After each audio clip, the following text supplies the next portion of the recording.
Assalamualaikum warahmatullahi wabarakatuh.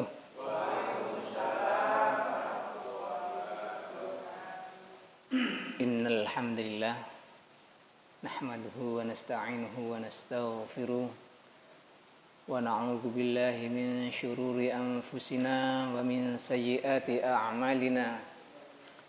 May yahdihillahu fala mudilla lahu wa may yudlilhu fala hadiya lahu. Asyhadu an la ilaha illallah wahdahu la syarika lah wa asyhadu anna Muhammadan 'abduhu wa rasuluh la nabiyya wa la rasula ba'dah. Allahumma salli wa sallim wa barik ala Muhammad wa ala alihi wa ashabihi ajma'in, amma ba'du. Alhamdulillah, saudara-saudaraku jamaah al-akhlaq, kajian rutin. Hari ini Allah masih takdirkan kita, Allah masih bimbing kita untuk mampu menghadiri majelis yang mulia ini. Saudaraku, pada pertemuan yang kemarin kita sepakati insyaallah ke depan kita akan belajar tentang tazkiyatun nafs. Tazkiyatun nafs. Dan nanti setiap pertemuan akan berganti-ganti judul dan temanya ya. Tema besarnya adalah tazkiyatun nafs. Sedikit review dari yang kemarin. Barangkali ada yang belum hadir atau baru hari ini baru ikut. Bahwasanya catatan kriminal pertama di muka bumi ini adalah peristiwa Habil dan Qabil, ya, pembunuhan Qabil membunuh Habil. Dan itu diawali dengan rasa dengki, rasa benci, rasa iri, rasa merasa lebih berhak atas orang lain. Merasa lebih berhak atas orang lain. Akhirnya terjadilah pembunuhan. Itu karena hatinya yang kotor. Kemudian tanda penghuni surga yang kemarin, ya, tanda-tanda penghuni surga yang satu orang ketika Rasulullah bermajelis dengan sahabat-sahabat. Nah itu bahwasanya 3 kali disebutkan oleh Rasulullah bahwasanya sebentar lagi akan datang penghuni surga, dan yang datang adalah orangnya itu aja. Dengan ciri-ciri yang itu juga. Jenggotnya basah dengan air wudhu dan bawa sandal jepit. Bawa sandal, menenteng sandal. Dan setelah diselidiki oleh sahabat, salah seorang sahabat, ternyata amalan lahirnya standar semua, seperti kita insya Allah.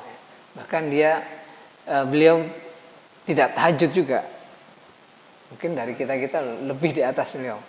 Tapi yang istimewa adalah hatinya. Tidak pernah ada dengki, iri kepada saudara-saudara muslimnya. Bersih hatinya. Itu adalah ciri-ciri penghuni surga. Kemudian satu fakta lagi, yaitu 3 orang pertama yang dicampakkan kelak ke dalam neraka, yang diseret dan dilempar ke dalam neraka. 3 orang pertama bukan pezina, bukan pemabuk, bukan pembunuh, bukan. Tapi adalah orang yang mati syahid. Tapi niatnya keliru.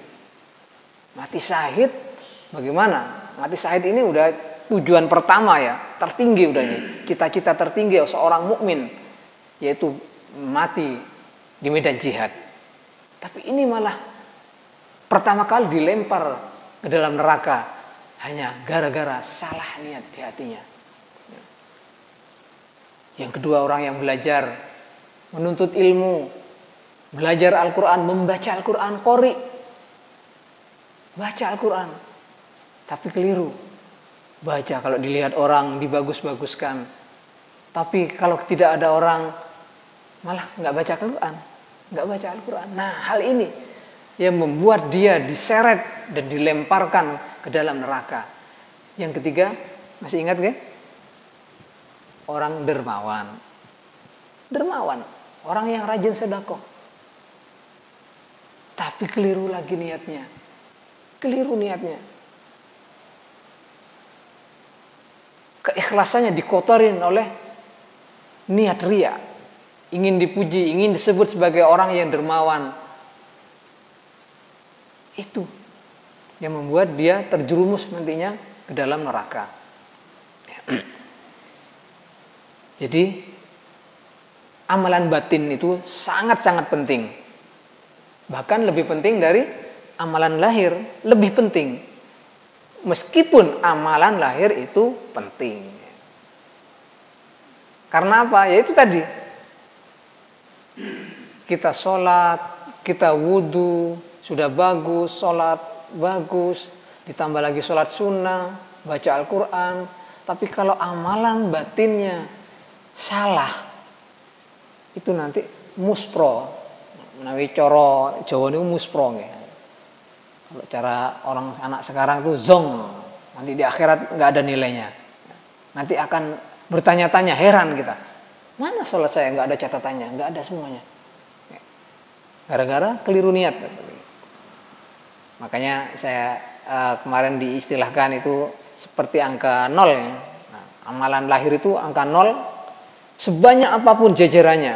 Ketika jajar, ketika nggak ada angka 1, maka dia akan nilainya 0. Tapi ketika sudah ada angka 1, maka ketika 0-nya 4 berarti ditambah angka 1 berarti 10.000 nilainya. Nah, luar biasa. Hanya angka 1 membuat pengaruh yang luar biasa, yaitu ikhlas lillahi ta'ala, lurus niatnya.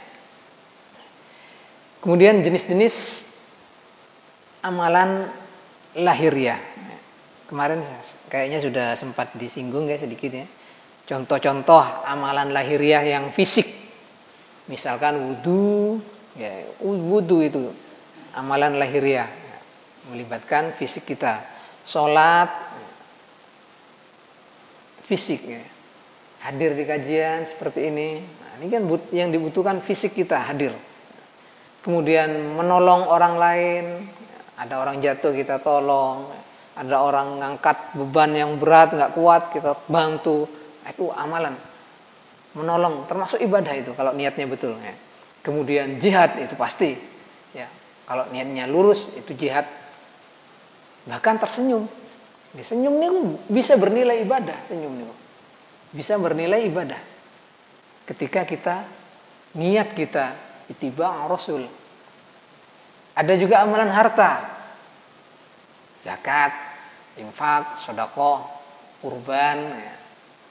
Itu amalan yang butuh harta nih ya. Nah, jadi kita nggak butuh fisik waktu beramal itu, bahkan titip pun bisa, titip transfer bisa. Sama anak kita misalkan tolong transfer ke rekening pembangunan Masjid Al-Akhlak. Kita nggak kemana-mana, nggak berangkat, nggak kemana-mana. Anak kita yang transferkan. Nah, itu sudah dinilai sebagai amal ibadah. Itulah kenapa kalau dalam fikih itu amalan harta itu bisa dibadal. Ya, ada badal haji toh, ada badal haji, ada bisa dibadalkan. Tapi amalan lahir tidak bisa digantikan. Ya. Misalkan saya nggak bisa sholat, minta tolong sama anak-anak, tolong sholat aku nggak bisa sholat asar, nggak bisa, nggak bisa. Amalan fisik itu kita yang mengerjakan, tapi kalau amalan lahir masih bisa. Ya, kita bersedekah untuk orang tua kita, bersedekah untuk ayah dan ibu kita, bisa. Akan Rasulullah berkurban untuk keluarganya dan umatnya, Rasulullah. Karena ini amalan harta, yang melibatkan harta. Yang ada juga amalan fisik yang melibatkan fisik dan harta, yaitu haji dan umroh. Kemudian itu tadi fisik ya, amalan fisik ya, yang terlihat. Amalan hati. Nah, ini sekarang amalan hati. Ini nanti yang akan kita pelajarin, kita belajar bersama ke depannya, yaitu misalkan amalan hati itu niat. Yang pertama itu niat. Niat itu di mana? Kita hati, ya, hati. Meskipun ada saudara-saudara kita yang meyakini bahwa niat perlu dilafadzkan, itu karena mengacu pada salah satu 4 imam mazhab, yaitu Imam Syafi'i, yang memang membolehkan ketika kita tidak yakin, kurang yakin, maka dilafadzkan. Itu menurut Imam Syafi'i. Tapi intinya niat itu sudah di dalam hati. 4 imam sudah di dalam hati. Ya, sepakat 4 imam. Kecuali Imam Syafi'i memang tetap sepakat di dalam hati. Ketika kita terjadi keraguan, maka silahkan dilafadzkan. Nah, maka ada saudara-saudara kita yang meyakini seperti itu, tidak apa-apa. Tapi intinya di dalam hati, niat. Yang kedua, ikhlas. Ikhlas itu juga amalan hati. Aku ikhlas. Nah, itu berarti nggak ikhlas. Ya.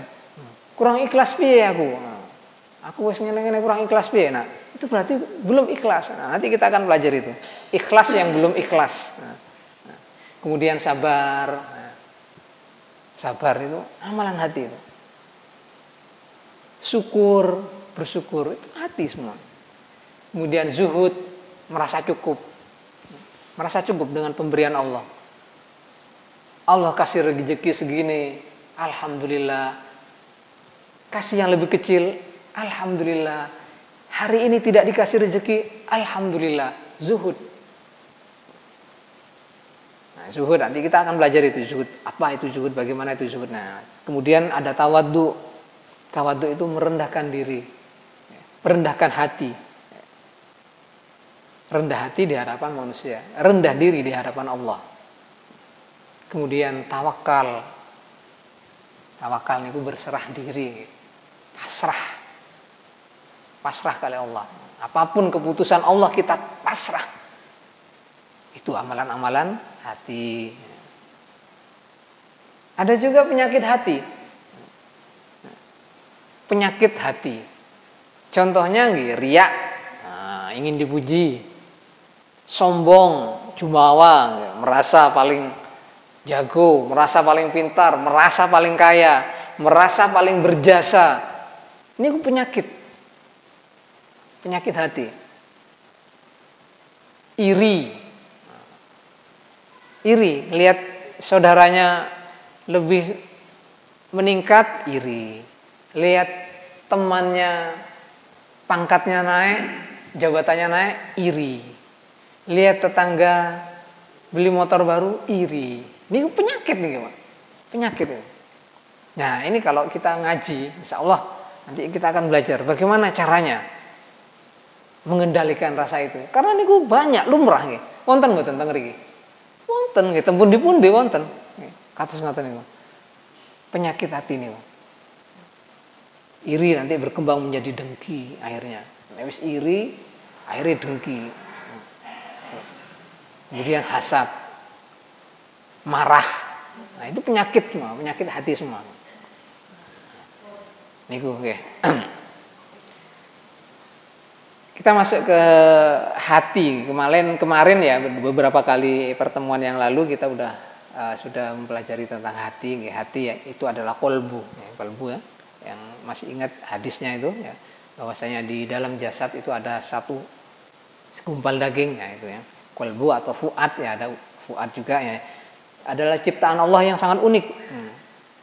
Karena dengan hati ini kita bisa merasa kecewa.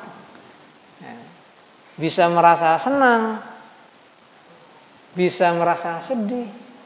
Hati nih, empati, kasihan sama orang, marah, emosi, dapat dirasakan oleh hati.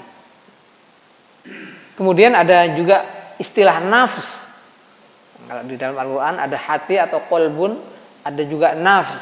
Nah, di sini kita tidak membahas terlalu dalam ya, karena nafas itu jiwa ya, karena Allah juga sudah memperingatkan bahwasanya yas'alunaka 'anir ruh ya, tentang jiwa, tentang nafs. Qul ruh min amri rabbi. Sesungguhnya ruh itu adalah urusan Tuhan. Wa ma utitu minal ilm illa qalil. Dan tidak aku beri kepadamu, kepada kalian ilmu tentang ruh itu illa qalil, kecuali sedikit saja. Jadi apa yang diketahui profesor secanggih apapun, sepintar apapun, setinggi apapun ilmunya, kalau disuruh bicara tentang ruh itu kecil, sedikit sekali ilmunya. Sekarang misalkan kita tidur aja, kita tidur, kemana ruh kita ketika tidur? Kemana? Kita nggak tahu. Nah, seperti itu. Yang keduanya itu merupakan unsur non fisik, ya. Non fisik kemarin ini review. Kemudian macam-macam jiwa dalam Al-Quran kemarin. Ada nafsul amarah, ya. Wa ma ubarri'u nafsi innan nafsa la amaratu bisu illa ma rahima rabbi inna rabbi ghafurur rahim. Dan aku tidak menyatakan diriku bebas dari kesalahan, karena sesungguhnya nafsu itu selalu mendorong kepada kejahatan, kecuali nafsu yang diberi rahmat oleh Tuhanku. Sesungguhnya Tuhanku Maha Pengampun dan Maha Penyayang. Surat Yusuf ayat 53. Jadi nafsu itu selalu mendorong kepada kejahatan. Ini nafsu yang pertama, nafsu amarah. Kemudian ada nafsu lawamah, yang kemarin masih ingat ya? Nafsu lawamah itu nafsu yang berbuat kesalahan, dia menyesali, yang cenderung menyesali. Dan ini sudah bawaan ini. Meskipun kita terlanjur ya, misalkan kita memarahi anak kita sampai marah betul-betul, pasti setelah itu kita akan menyesal. Nah, ini sudah bawaan. Atau kita saking emosinya, ya, mungkin permasalahan sudah banyak sama orang tua kita, akhirnya kita nyentak sama orang tua kita, ya, bernada tinggi. Setelah itu kita nyesal, ya, kok aku ngamuk ya, kok aku nesu ambek wong tuaku, nah, sama ibuku, sepanjang itu. Ini namanya nafsul lawamah. Nafsul lawamah. Jadi cenderung berbuat salah, tapi menyesal setelah itu. Jiwa yang menyesal ketika melakukan maksiat atau kesalahan. Yang ketiga yaitu nafsul mutmainnah, itu jiwa yang tenang, ya. Oke. Dalam surat Al-Fajr, ya, Fajr, ya ayyatuhan nafsul mutmainnah irji'i ila rabbiki radiyatan mardiyah wadkhuli fi ibadi wadkhuli jannati. Wahai jiwa-jiwa yang tenang, ya ayyatuhan nafsul mutmainnah, irji'i, kembalilah kepada Tuhanmu dengan hati yang ridho dan diridhoinya. Kemudian kenapa kok kita harus mempelajari tazkiyatun nafas ini? Kenapa? Apa pentingnya? Yang pertama, ya, tazkiyatun nafas merupakan pondasi dari jiwa ataupun hati seseorang. Karena Allah mengutus rasul-rasul itu untuk mensucikan jiwa. Salah satunya untuk mensucikan jiwa-jiwa. Nanti dalilnya akan kita turunkan. Kemudian yang kedua, kenapa kita kok harus mempelajari, penting sekali mempelajari tazkiyatun nafas, karena rusaknya amalan hati bisa menghancurkan amalan fisik. Nah, itu tadi ya, contoh-contoh yang di depan tadi. Rusaknya amalan hati, ketika hatinya sudah kotor, niatnya sudah kotor, maka amalan fisik sebesar apapun, sedekah sebesar apapun, senilai apapun, rusak. Ibadah sebagus apapun, ya, sholat sempurna, secara fikihnya sempurna, bacaannya bagus, semuanya sempurna, tapi ketika niatnya yang keliru, nah itu hancur semuanya nanti. Yang berikutnya, kenapa kita harus mempelajari tazkiyatun nafas? Karena hati ini adalah kendaraan menuju Allah. Dalilnya ada nanti. Hati ini kendaraan menuju Allah. Yang selanjutnya yang keempat yaitu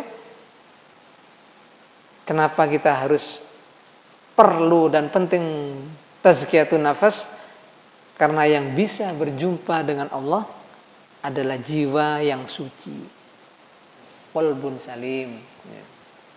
Itu ya. Ini dalil-dalilnya saya turunkan ya, tentang mensucikan jiwa.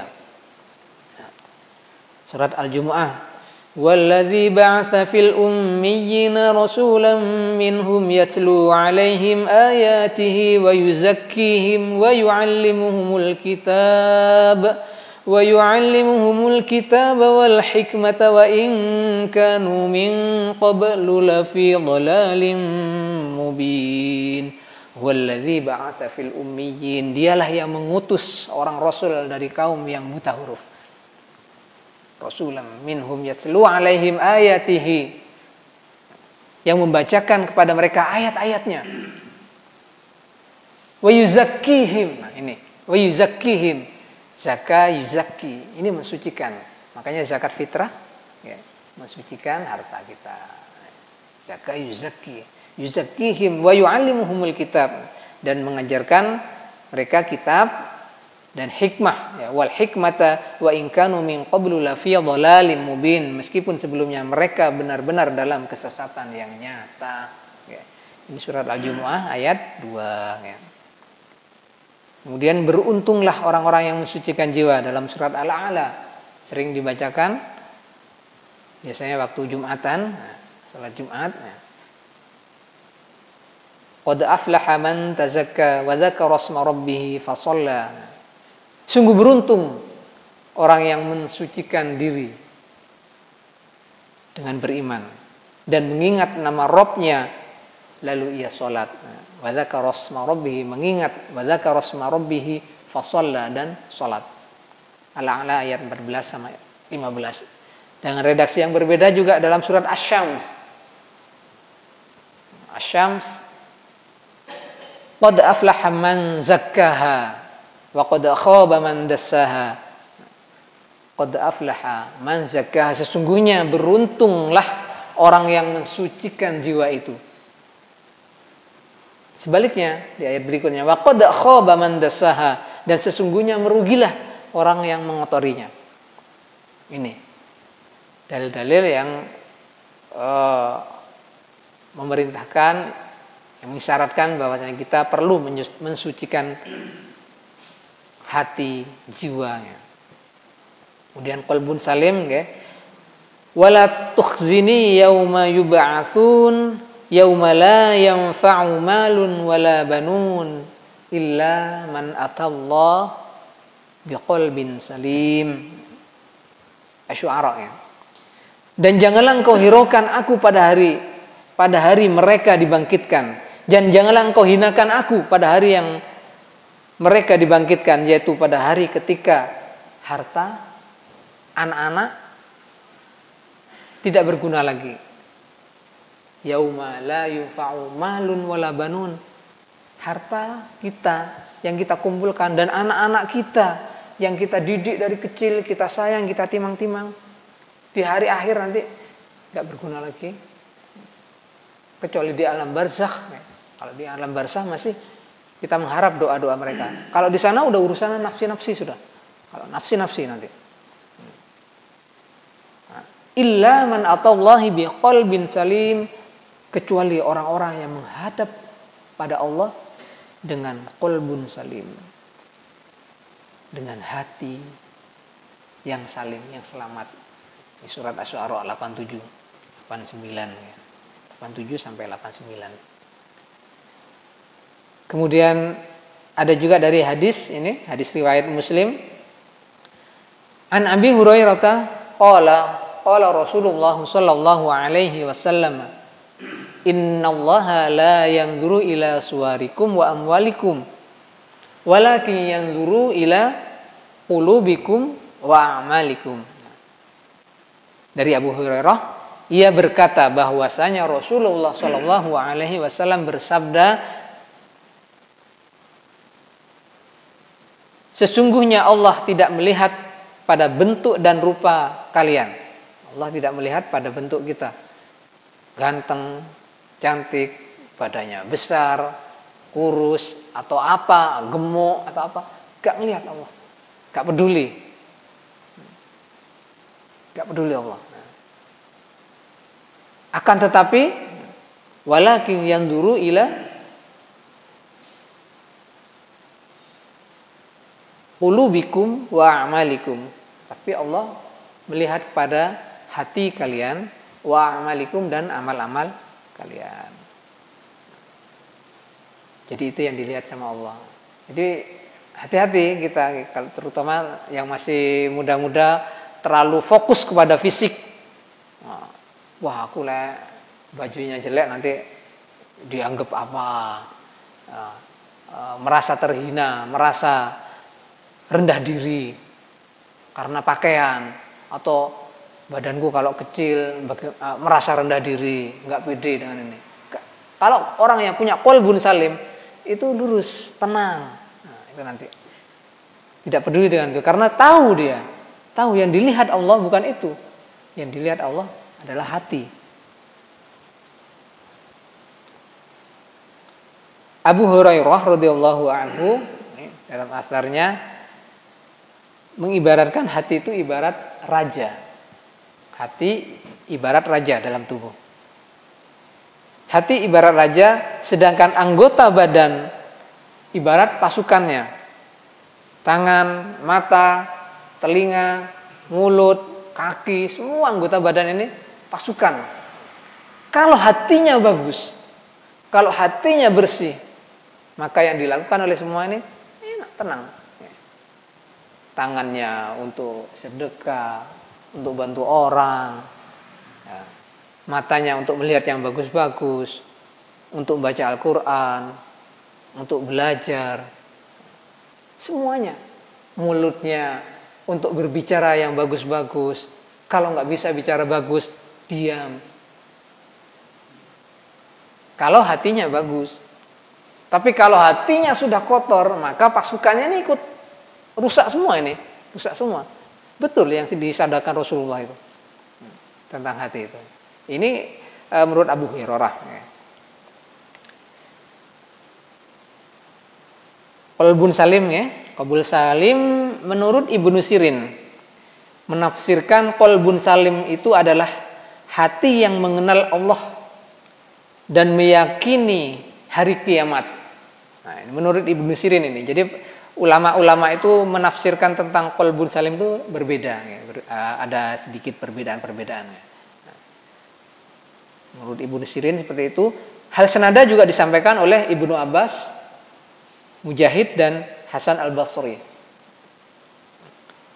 Bahwasanya qalbun salim itu adalah hati yang mengenal Allah. Mengenal tentunya bukan hanya Allah itu pencipta, bukan hanya itu. Mengenal dengan semua sifat-sifatnya. Ya. Asma wa sifatnya. Dan sebagainya. Ya. Kemudian menurut Said Ibnu Musayyib, Said bin Musayyib, ada yang baca Musayyab, Musayyib, nah ini masalah qiraah aja. Tapi orangnya satu sebenarnya, Musayyab dan Musayyib itu sama. Yang saya pernah ceritakan kalau nggak salah dulu ya, seorang ulama di Madinah yang anaknya pernah dilamar oleh raja. Nah, dilamar oleh raja tapi tidak dikabulkan sama beliau, memilih mengambil menantu santrinya yang miskin. Nah ini dia, Said bin Musayyab. Ia adalah hati yang sehat dari penyakit. Nah, menurut Said ya, ini adalah hati yang sehat dari penyakit, kemusyrikan dan kemunafikan. Bersih dari kesyirikan dan kemunafikan. Ini qalbun salim menurut beliau. Menurut beliau, hati yang selamat atau qalbun salim itu adalah hatinya orang mukmin aja. Kalau orang kafir sudah jelas, ini menurut beliau, sudah jelas qalbunya nggak salim, hatinya nggak bersih. Karena beliau mensyaratkan adalah tidak ada kesyirikan, tidak ada kesyirikan dan kemunafikan.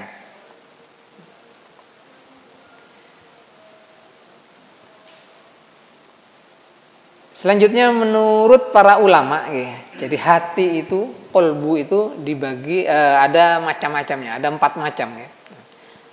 Menurut Hudzaifah ibnu Yaman, yang pertama adalah kolbun munir, kolbun munir, hati yang terang, yaitu hatinya orang mukmin. Orang mukmin karena mendapatkan cahaya dari Allah, cahaya keimanan, cahaya dari Al-Quran, cahaya dari keimanan dia, mendapat petunjuk. Nah, itu kolbun munir. Ada lagi kolbun mangkus, hati yang terbalik, wale, wale, yaitu hatinya siapa? Hatinya orang munafik. Hatinya orang munafik itu kualik, menurut beliau nih, menurut Hudzaifah ibnu Yaman ini. Kemudian ada qalbun mughlaf, yaitu hati yang terkunci. Hatinya orang kafir. Orang kafir tuh hatinya terkunci, mughlaf. Beliau mengistilahkan mughlaf, yang gemboknya kuat. Tapi ada juga yang rapuh gemboknya. Ada orang kafir itu hatinya memang terkunci, tapi ada yang kuat gemboknya. Tapi ada yang rapuh gemboknya. Sehingga kadang-kadang orang non muslim itu dengar azan itu kayak terenyuh itu akhirnya. Ada tuh tetangga saya ya. Tetangga saya beberapa rumah dari saya barusan mualaf, alhamdulillah. Masih anak muda, masih kuliah. Saya tanya, "Kenapa masuk Islam? Ada yang maksa atau apa ya?" Mimpi. Mimpi di Mekah, kemudian dengar azan. Merasa tenang sekali. Nah, itu orang kafir yang gemboknya itu rapuh memang ya, gampang tersentuh oleh hidayah. Menurut Hudzaifah, jadi ada 4 macam tadi. Kemudian menurut beberapa ulama yang lain, ada hati itu yang menyebutkan 3, mengelompokkan hanya dengan 3. Ini termasuk Ibnu Rajab ya. Qalbun salim yang pertama, yang kedua qalbun marid, yang ketiga qalbun mayyit ya. Semacam yang ditanyakan oleh Bapak kemarin. Qalbun salim, hati yang selamat, yang sudah disebutkan tadi. Nanti kita akan ciri-cirinya apa? Qalbun salim itu ada nanti. Kemudian qalbun marid, hati yang sakit. Nah, pelajaran yang dulu sudah pernah ya kita sampaikan, hati yang keras ya, hati yang sakit. Kemudian ada qalbun mayyit, hati yang mati. Hatinya sudah mati. Kalau diibaratkan itu ada yang mengibaratkan hati itu seperti teko ya. Ini istilah nih, ini bukan dari hadis atau bukan dari apa. Istilah seperti teko ya, teko air. Kalau isinya susu, ketika kita keluarkan ya keluar susu dia. Kalau diisi air putih, ya keluar air putih. Kalau isi teko itu air comberan, nggak mungkin bisa keluar susu.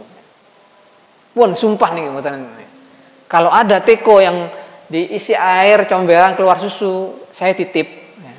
Beli di mana? Pulau titip pulau. Jadi nggak ada. Jadi hati itu seperti itu. Kalau hatinya bersih, insya Allah memancarkan semua yang dipancarkan oleh anggota tubuh lainnya itu kelihatan. Kesenggol, nggak langsung marah, maklumi, ya di jalan mungkin keserempet sedikit. Nah kelihatan di situ, udah kelihatan di situ. Reaksi pertama yang muncul ketika kita sedang dikasih musibah atau cobaan sama Allah kelihatan. Di situ hatinya akan kelihatan. Nah, seperti teko itu tadi. Nah ini ciri-cirinya kalbun salim ya. Nah, yang pertama ciri-cirinya, kita kan semua ingin kalbun salim. Yang pertama yaitu hati yang patuh tanpa syarat. Patuh tanpa syarat. Taat tanpa tapi pada Allah dan Rasulnya. Pokoknya begitu ada qala Allah, qala Rasul, sami'na wa ata'na. Sudah itu aja. Itu qalbun salim itu. Enggak pakai tapi, iya sih.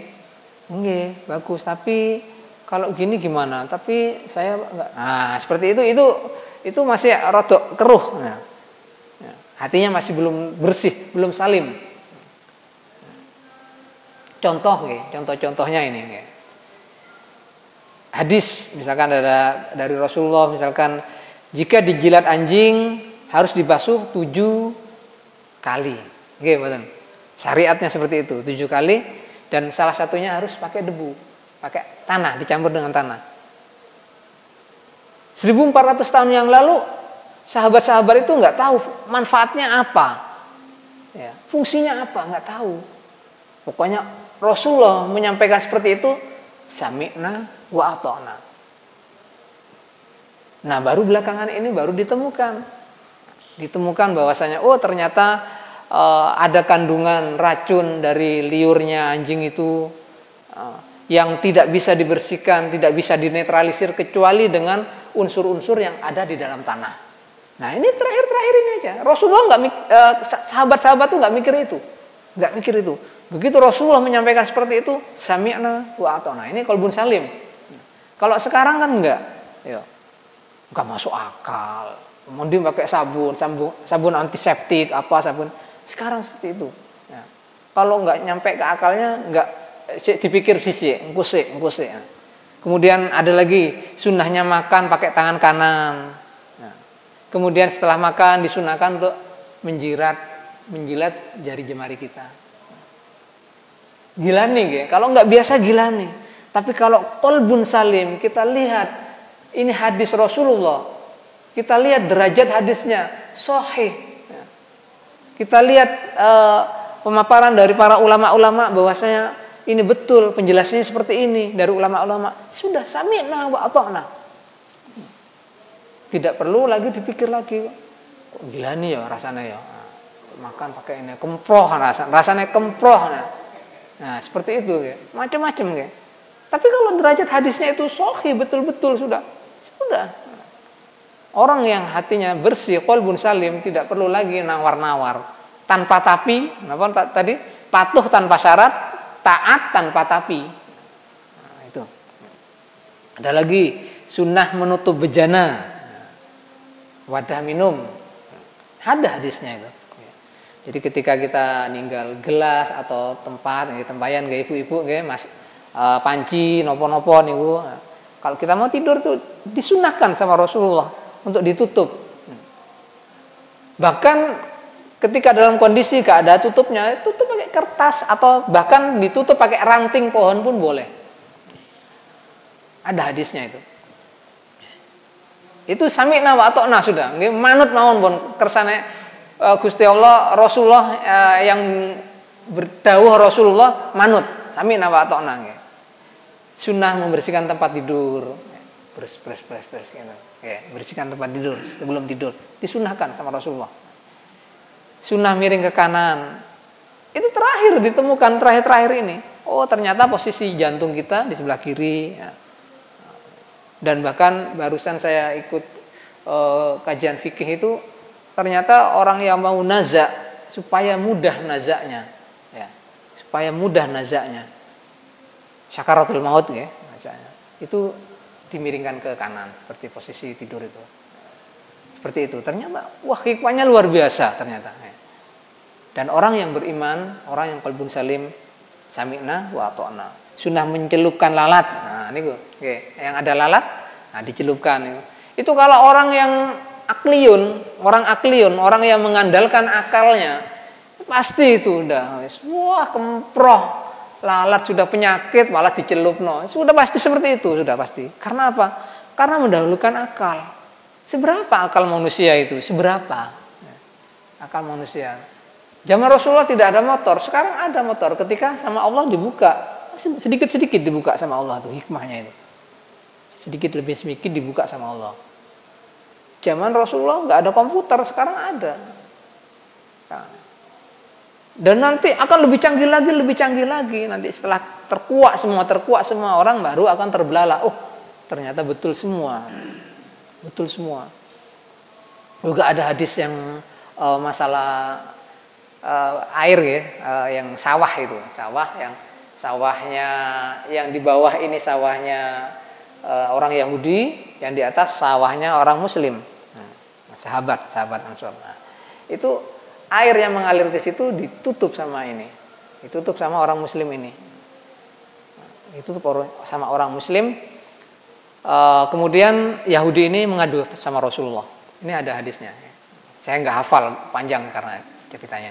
Nah itu akhirnya jenengan tebak nih, Rasulullah yang bijaksana, Rasulullah yang orangnya baik.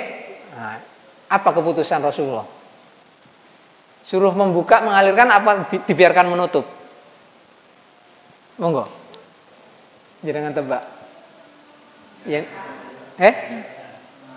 dialirkan karena di bawah itu ada sawahnya, ada kebunnya orang Yahudi. Tapi Rasulullah disuruh tetap menutup.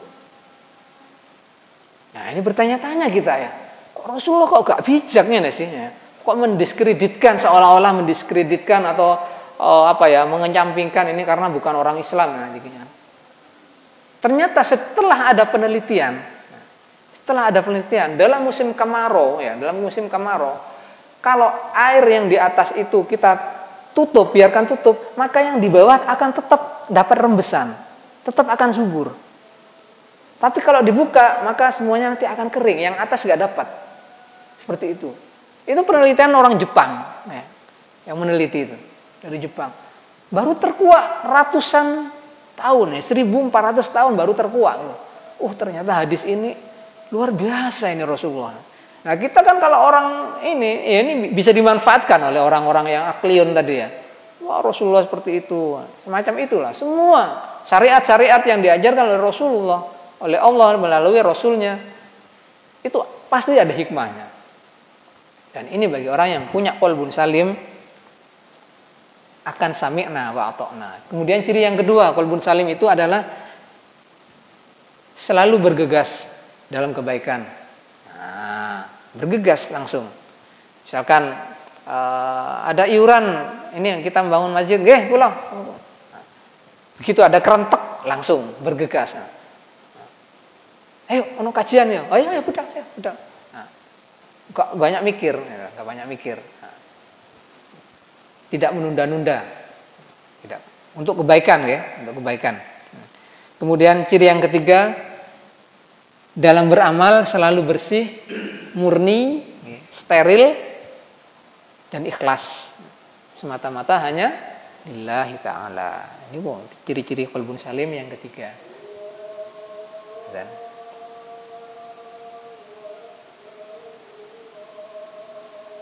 kita lanjut sebentar ya. Qalbun salim yang ketiga. Yang keempat, hatinya tanpa hasad. Hatinya tanpa rasa hasad. Boten gadah iri, dengki, tidak ada dendam. Nah itu ciri-cirinya qalbun salim. Kalau masih menyimpan hasad, misalkan pernah disakiti dulu, atau pernah anaknya disakiti sama orang lain, nah itu masih disimpan terus.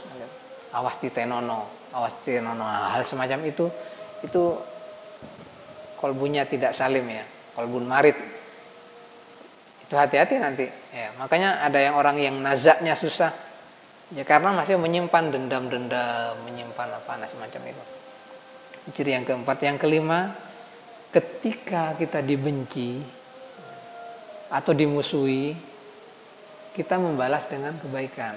Itu yang diajarkan Rasulullah. Memberi hadiah. Jadi orang yang menyakiti kita, yang selalu mengganggu kita, kasih hadiah. Makanya Allah seperti itu. Rasulullah seperti itu mengajarkan.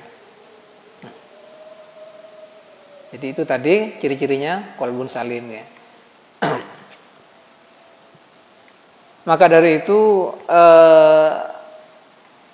Abdullah bin Ubay bin Salul ya, seorang yang pernah sahabat yang pernah berada dalam majelis Rasulullah, tapi dia munafik ya, mengandung dalam hatinya ada nifak, ada kemunafikan, maka ia tidak termasuk qalbun salim.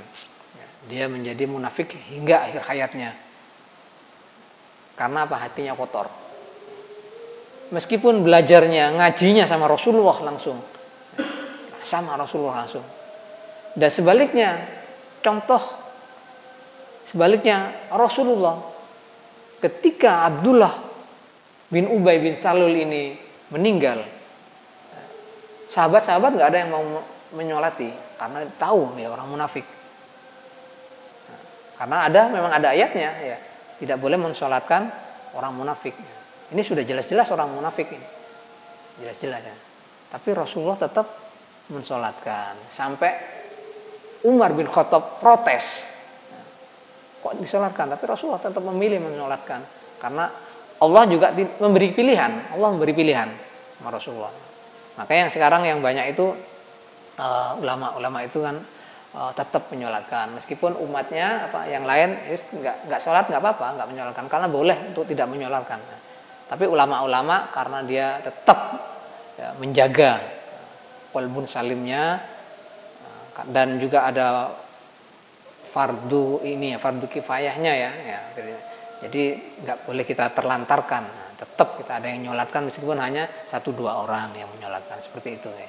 Rasulullah tetap laksanakan seperti itu. Mungkin itu yang bisa saya sampaikan ya untuk pertemuan yang kali ini. Jadi itulah kenapa hati ini perlu dibersihkan, kenapa qalbun salim itu perlu, nafsul mutmainnah itu sangat penting. Nah, nanti insya Allah pertemuan berikutnya kita akan pelajari satu persatu ya. Penyakit-penyakitnya hati apa aja tadi, terus amalan-amalan hati apa aja. Mungkin itu yang bisa saya sampaikan, kurang lebihnya mohon maaf. Jika ada yang baik, pasti itu datangnya dari Allah, dan jika ada yang salah, kekurangan dalam penukilan hadis dan sebagainya, mohon diampuni, mohon dimaafkan karena itu pasti dari kesalahan saya sendiri. Kita tutup dengan doa kafaratul majelis. Subhanakallahumma wa bihamdika asyhadu an la ilaha illa anta astaghfiruka wa atubu ilaik. Wabillahi taufik wal hidayah. Wassalamualaikum warahmatullahi wabarakatuh.